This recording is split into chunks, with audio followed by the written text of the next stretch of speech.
Apple's final announcement of the week is here, and you guessed it, the new M4, M4 Pro, and M4 Max MacBook Pros have been officially announced. But before we get into the new MacBook Pro stuff, Apple did have one sort of semi-surprise announcement, and that's the MacBook Air lineup now starts at 16 gigs of RAM, up from 8 gigs previously, all at the starting price of $999. So double the RAM with no price increase. That's always nice. And if you were in the market for a MacBook Air, I would highly recommend picking one up now, as you're going to get double the RAM for free, basically.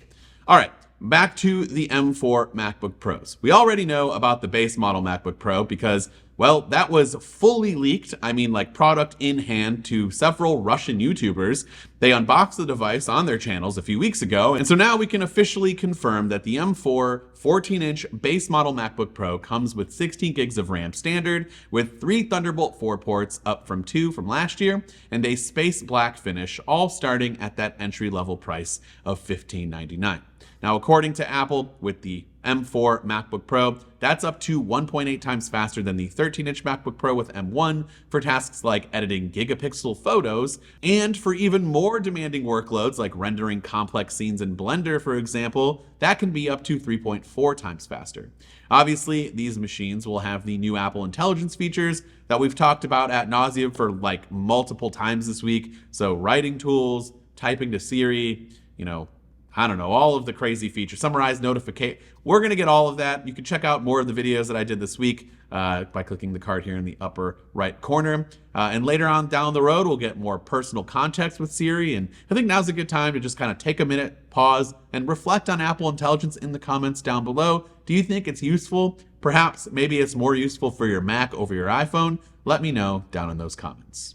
The new M4 Pro and M4 Max machines come with a minimum of 24 gigs of unified memory as standard, up from 18 gigs in the previous models, and both models now feature 3 Thunderbolt 5 ports, which is the newest specification of Thunderbolt that offers speeds of up to 120 gigabits per second with bandwidth boost, which is triple the maximum bandwidth of Thunderbolt 4.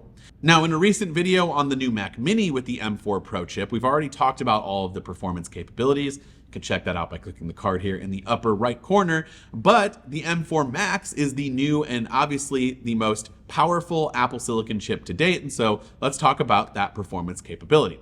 Its 16-core CPU contains 12 performance cores and 4 efficiency cores, making it about 2.2 times faster than the M1 Max. Now, the GPU contains up to 40 cores for performance, up to 1.9 times faster than the M1 Max. M4 Max supports up to 128 gigs of unified memory, and the chip contains an enhanced media engine with 2 video encode engines and 2 ProRes accelerators. Basically, it's really, really fast, and it's going to perform really well. Like the M4 Pro chip, the M4 Max supports that Thunderbolt 5 specification with that 120 gigabits per second data transfer capability. Now, all models of this new M4 MacBook Pro product lineup contain an improved Liquid Retina XDR display thanks to an all-new nano texture display option, offering up to 1000 nits of brightness for SDR content and 1600 nits of peak brightness for HDR content.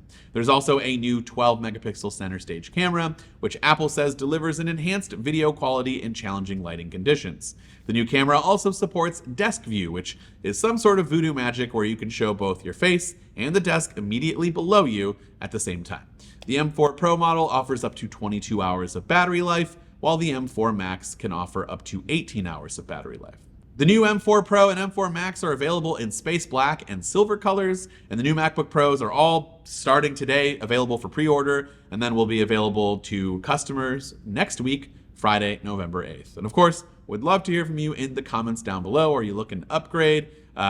Apple is definitely pushing these machines in comparison to like older Intel, so it appears they're targeting those who maybe you have an M1 machine, M1 Pro, M1 Max, or you have an Intel. It's probably worth an upgrade for you. I think anything else later, certainly M2 and definitely M3, you can hold off a little bit. Those machines are still going to last you for quite some time, but definitely if you're running an Intel and you're like, I think I want to get a new MacBook, you will be blown away at all of the new capabilities and features, and of course, just the speed, the silence. There's no more fans. I mean, there are fans, but like I never hear them. It's definitely not overheating anymore like it used to when I had an Intel machine. So I think you'll be super happy if you decide to upgrade to any of these machines. And I would love to hear from you. Which one do you think? New iMac, new Mac Mini, new MacBook Pros? Let me know down in those comments. This has been Dan with MacRumors. Thanks so much for watching, and I look forward to seeing you around in the next video.